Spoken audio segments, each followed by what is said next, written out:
Hey guys, welcome back to my semi-homestead here. I am making some flourless zucchini brownies today. I just have two normal sized zucchinis here. I'm gonna shred them up. This whole recipe comes together in the food processor, so it is easy and fast. Just have to get the thing short enough for my safety parts register. I'm gonna start by shredding the two zucchini. You need about 2 cups shredded. It's a little bit over. I have learned that with zucchini breads, brownies, zucchini bread, muffins, stuff like that, you can go over on the zucchini and it's still a little fine. So I'm just gonna put these in here. Zucchini is one of the first vegetables ready in the summer garden, and it is very prolific. So people are always asking me, what can I do with all the zucchini coming out of my ears? And actually, I'm not a huge fan of zucchini, but I do tend to grow 1 or 2 a year just to shred and freeze so that I can make zucchini bread, because we do like zucchini bread. I'm gonna swap out that blade for this one now that I have all this together. What I need to do is work this down here so it works.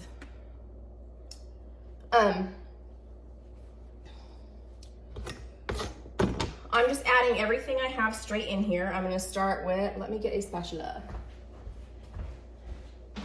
I'm gonna start with some peanut butter, about a cup of it. You can use whatever nut butter you like. I have made it with sunflower butter and macadamia butter, and it was delicious. This is just what I have on hand today. And then we're gonna go with 2 eggs. I like to crack them one at a time just to make sure I don't have shells in there.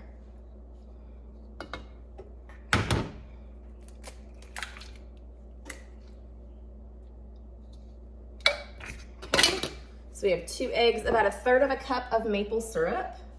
It's my natural sweetener of choice today. Couple of squirts of vanilla, 2 teaspoons-ish. I have 1.25 cups of chocolate chips. These are Enjoy Life chocolate chips. You could go sugar-free and use Lily's. You can do whatever you want. You can use regular ones. But that gives it kind of a fudgy texture. I'm going with a teaspoon of baking powder and 3 tablespoons of cocoa powder. I'm gonna blitz this all up and pour it in a pan. I will try to remember to leave the measurements below for you, and I will also leave a link to a printable recipe if you want to print out a recipe card from my blog. So either way. All right, I'm just gonna kind of pulse this.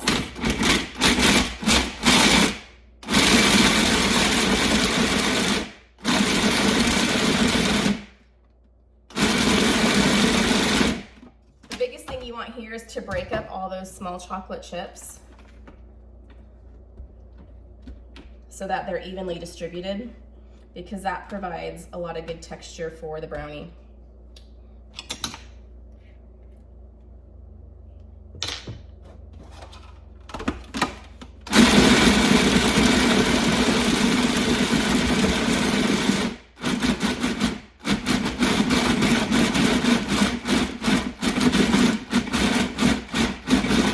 Am I the only one who does little songs in their head while they're pulsing things?